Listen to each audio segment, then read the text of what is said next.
Welcome to the exciting universe of music theory. Are you ready to learn? Then let's begin. Today we will talk about scale 2797, Stalyllic, which sounds like this.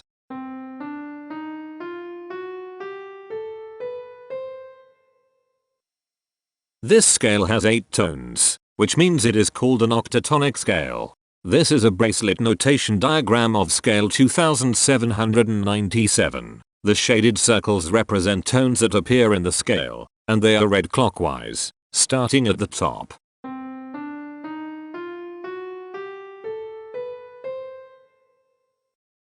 The pitch class set for this scale is 0, 2, 3, 5, 6, 7, 9, 11. The fault class is 827. This set is not prime.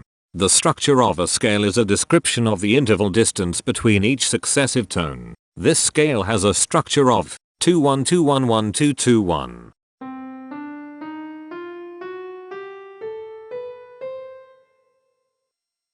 The binary representation of this scale is determined by mapping tones of the scale to binary digits. Each binary digit represents a power of 2.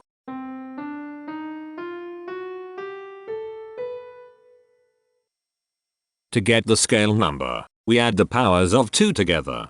The powers of 2 that are present in the scale, all added together, equals 2797. That is why the scale number, in decimal, is 2797. The scale number not only enumerates the scale with a unique index, but it also literally describes the tonal content of the scale. Represented as a binary number in base 2, the scale number is 101011101101. Here are the common triads present in this scale. The diagram in the center is a graph of parsimonious voice leading between triads. There are 4 major triads. There are 3 minor triads. There is 1 augmented triad.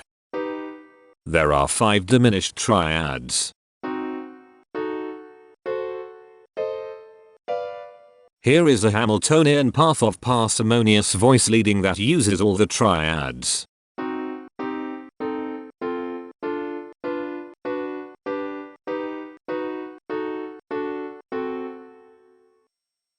This scale has 8 modes. The first mode is itself. The second mode is scale 1723, also known as JG octatonic. It sounds like this.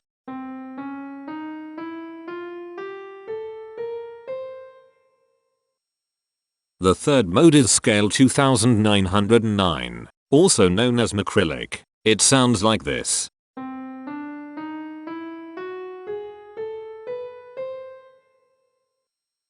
The fourth mode is scale 1751, also known as yellowylic. It sounds like this.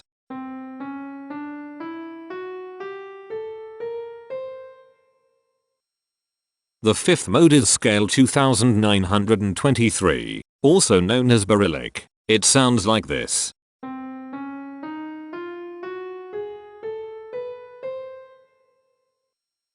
The sixth mode is scale 3509, also known as Stalyllic. It sounds like this.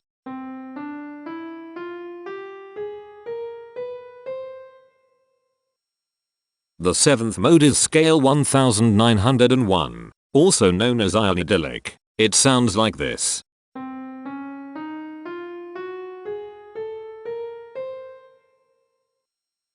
The eighth and last mode is scale 1499, also known as bebop locrian. It sounds like this.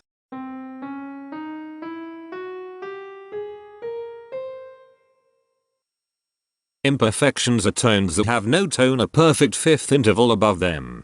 This scale has 3 imperfections. They are at positions here, here, and here.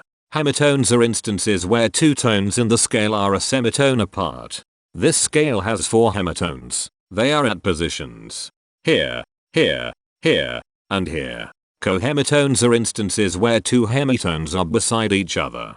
This scale has 1 cohemitone here, The distribution spectra describes the size of each of the scale steps, which in turn describes how evenly spaced the tones are. A generic interval is how many scale steps are between one tone and another. A specific interval is how many semitones apart they are. The generic interval of one scale step comes in two different specific interval sizes, one semitone and two semitones. The spectrum width of this generic interval is the highest, 2, minus the lowest, 1, which equals 1. The generic interval of two scale steps comes in three different specific interval sizes, 2 semitones, 3 semitones, and 4 semitones. The spectrum width of this generic interval is 2. The generic interval of 3 scale steps comes in two different specific interval sizes, 4 semitones and 5 semitones. The spectrum width of this generic interval is 1. The generic interval of 4 scale steps comes in three different specific interval sizes, 5 semitones, 6 semitones, and 7 semitones. The spectrum width of this generic interval is 2. The generic interval of 5 scale steps comes in two different specific interval sizes, 7 semitones and 8 semitones. The spectrum width of this generic interval is 1. The generic interval of 6 scale steps comes in three different specific interval sizes, 8 semitones, 9 semitones, and 10 semitones. The spectrum width of this generic interval is 2. And finally, the generic interval of 7 scale steps comes in two different specific interval sizes, 10 semitones and 11 semitones. The spectrum width of this generic interval is 1. The spectrum variation is the sum of all the widths, divided by the number of tones. The spectrum variation of this scale is 1.25. Since the variation is greater than 0, this indicates that the scale is not perfectly even. The highest spectrum width is 2. Since this is greater than 1, we know that this scale is not maximally even. If every spectrum has exactly 2 specific intervals, we call that the Myhill property. This scale does not have the Myhill property. Since the generic interval ranges do not overlap, this scale is proper, but it is not strictly proper because some specific intervals appear in more than one spectrum. The interval vector of a scale is a description of what intervals exist between its tones. There are 4 intervals with the size of 1 semitone. They are here, here, here, and here. There are 5 intervals with the size of 2 semitones. They are here, here, here, here, and here. There are 6 intervals with the size of 3 semitones. They are here, here, here, here, here, and here. There are 5 intervals with the size of 4 semitones. They are here, here, here, here, and here. There are 5 intervals with the size of 5 semitones.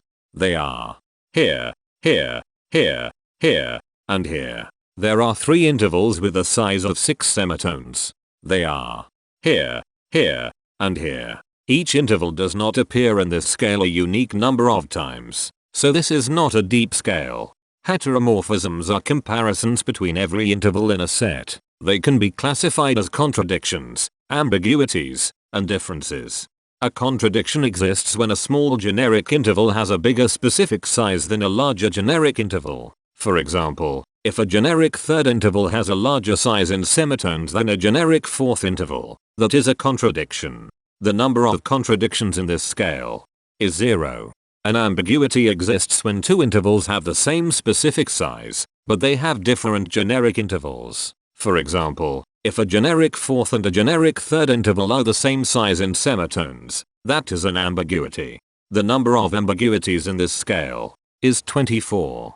A difference exists when 2 intervals have the same generic size, but different specific sizes. For example, a major third and a minor third both have the same generic size, but they have different sizes when measured in semitones. The number of differences in this scale is 103. The coherence quotient measures the proportion of ambiguities and contradictions among a set's intervals. A scale with a higher coherence quotient is a good candidate for musical usefulness.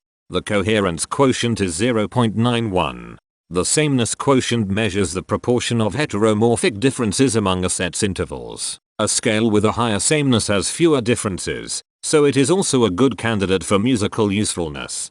The sameness quotient is 0.474. This scale has no reflective symmetry. This scale has a different pattern of intervals ascending and descending, so it is not palindromic. This scale has no ridge tones. The balance of a scale depends whether the tones are spaced equally enough for the center of gravity to be in the center of the scale.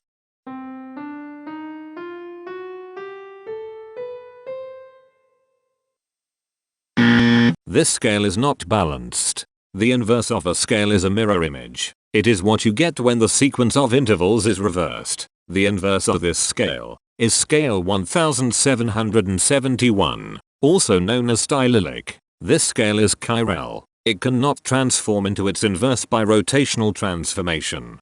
This scale has no rotational symmetry. For even more detail about this scale, visit ianring.com/musictheory/scales/2797. If you found this video informative, please consider supporting this channel by becoming a patron. Of course, not everyone has the means to support a project like this one financially, and that's okay. But if you are able to spare just $1 a month, your help is deeply appreciated. It will not only allow others to continue enjoying this series for free, but will also go toward improving the quality and quantity of music theory resources we can provide. Go to patreon.com/musictheory and join others like yourselves who totally geek out on all this nerdy stuff. Thank you to these Patreon patrons.